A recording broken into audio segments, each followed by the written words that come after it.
elevations for week 9. Now, the inactives are coming up. Guy that will certainly be on that list is tight end Stephon, so to an illness. He was not on as of our last injury report on Friday, out, but Saturday some information came through and he is going to be inactive for today's game.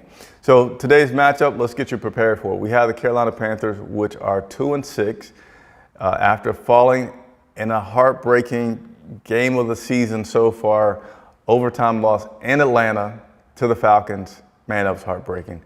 That final score was 37-34. Now the players are probably doing the best they can to block out the anticipation of that rematch, which is only 4 days from today. I think they'll do a good job knowing that it's just right around the corner. Let's get these Falcons.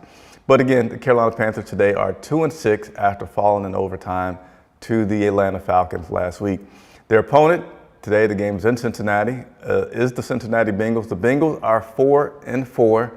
They're a little bit of a losing streak. They recently fell to the Cleveland Browns 32-13 last week. So I don't know, the Cincinnati Bengals have paid the Browns what they lost to, which we lost to. They've also played the Falcons. And I forget if they beat the Falcons or not. Sorry, I wanted to have that information for you. But these two teams, the Panthers and the Bengals, they have not played each other too many times whatsoever. They've actually only played each other 6 total times. The last time being a game that went into overtime and ended up in a tie. It doesn't happen often in the NFL at all. And that was before the new rules on how the ties are, how overtime works with each team must get a chance, et cetera, et cetera. Overall, Carolina leads the series with the Bengals, and they hold the edge, not by much. 3 wins, 2 losses, and then that one tie in which I just spoke about. So you always like to say, well, who's going to win this matchup? Normally, if Andre Cassidy is here, I let him do the predictions. I don't like to do the predictions too much. I just like to give you information for you to figure out who you want to predict to win. Again, not who you want to win. We all want the Panthers to win, but who do you think is going to win based on the matchup for the day? Well, let me go ahead and show you this graphic that I have been showing you every week that I think is pretty cool. Let's see who the nation is picking. And once again, nobody, this is the 3rd week that I have had this graphic, and it's the 3rd week that nobody has picked the Carolina Panthers to win. Maybe this is motivation. I hadn't asked anybody this, but maybe I can remember to ask some players this week, hey, is there any motivation that you see each week that nobody's picking you to win? But anyway, here you go, just again for everybody to see. Nobody is picking the Carolina Panthers to win. Everybody is picking the Cincinnati Bengals to pull it out today. So we'll wait and see. Not too much longer here before that game takes place and kicks off in Cincinnati. Moving on. Actually, let me give a few more shout-outs. I like to give the shout-outs as they come so I don't get too behind. 10 Tizzies, always here. Appreciate you. Ali Broderick here. Welcome back, fellas. Appreciate you. And asking, what do I think of us winning? That's for you. That's for you to answer today. I want to know what you guys think in terms of the winning today. Matt Knows Nothing, happy Sunday. Appreciate it. Happy Sunday to you as well. Anybody? Now I was going to ask something that really isn't relevant, so never mind. Chance Chance Hines says, hi all. Chance, your name just reminded me of my son's name, Chandler. So I'm going to be a good parent and wish my oldest a happy 22nd birthday today. His birthday is actually today. So happy birthday, Chandler. Hope you're having a good time. And hopefully the Panthers can win for you today on your birthday. All right, a few more shout outs here.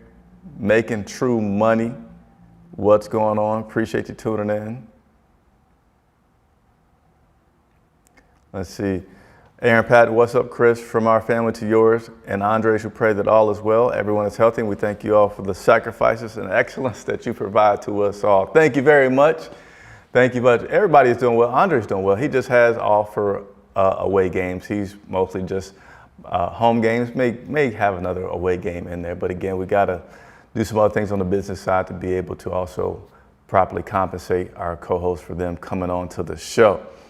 All right, let's go ahead and move on. I like to touch on the rankings on the offensive side and the defensive side to, again, give you some information about the team and where we are at this point.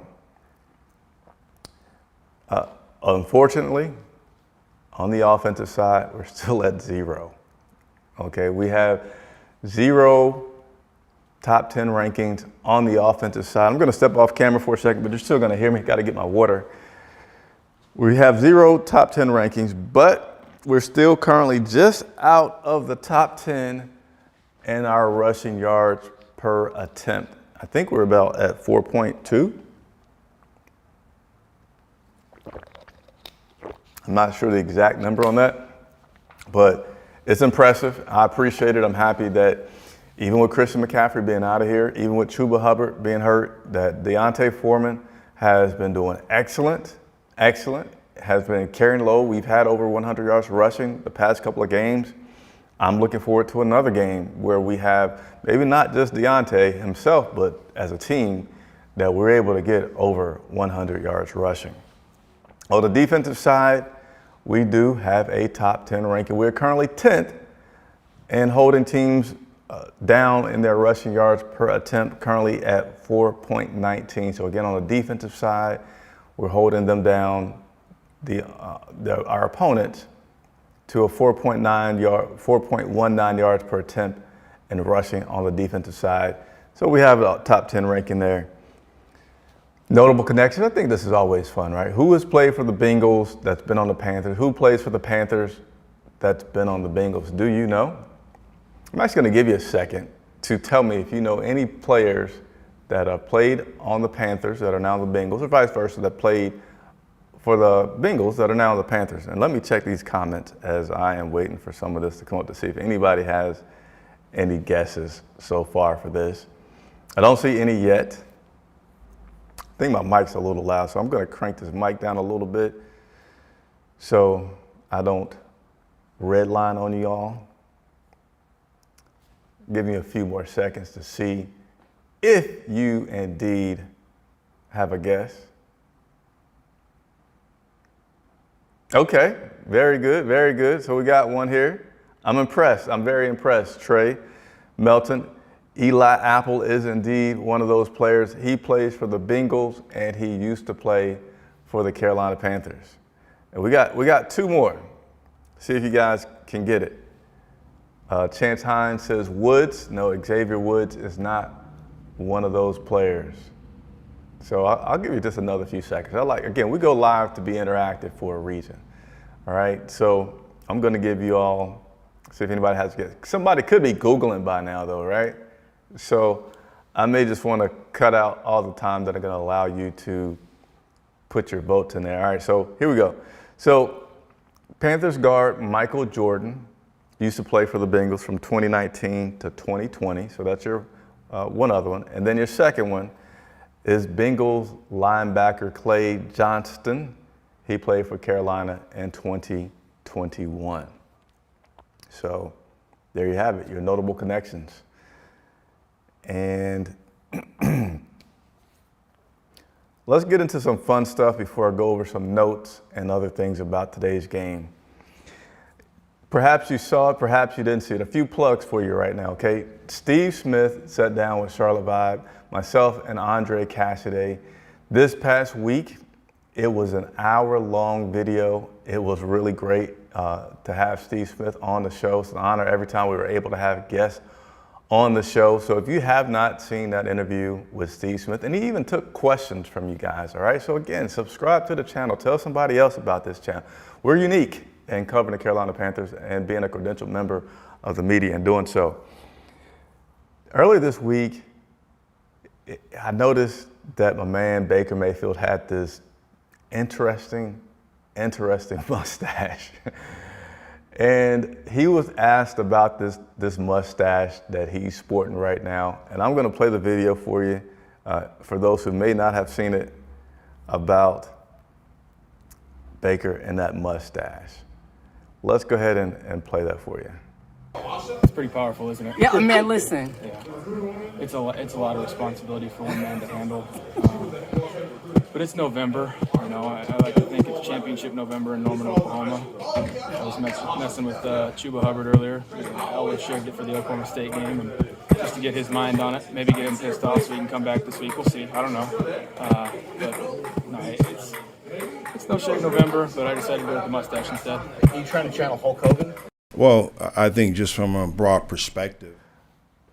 So he said it's no shave November. It's messing with Chuba Hubbard as the Oklahoma State game, and just something that he's done before, I know back in college, but I still laugh at how well a lot of these players will be comical and be straight-faced and just wonder how well they are at playing poker. All right, so I should have put this earlier in the show, but I didn't, so I apologize. You know, when we're talking about the picking it, and everybody's picked the Cincinnati Bengals to win today's game. What are the keys to today's game, right? So that's something I've been asking Coach Wilks every week, and I did it again this week. Again, I need your feedback. I would love to have your feedback on the content, things I'm asking players and coaches that you like to see and hear. All right, so here's Coach Wilks on preparing for this matchup today against the Bengals, and a question that I asked him earlier this week. So here we go. Well, I think just from a broad perspective, everything we do starts up front. We got to do a great job, you know, in controlling the line of scrimmage. You know, we got to create our run game by, you know, having those guys come off the ball, get to the second level, and then vice versa. Defensively, we got to be able to stop their run. I know they're what many would say they're a pass-first team, but that run game can get going. That's one thing we don't want to happen.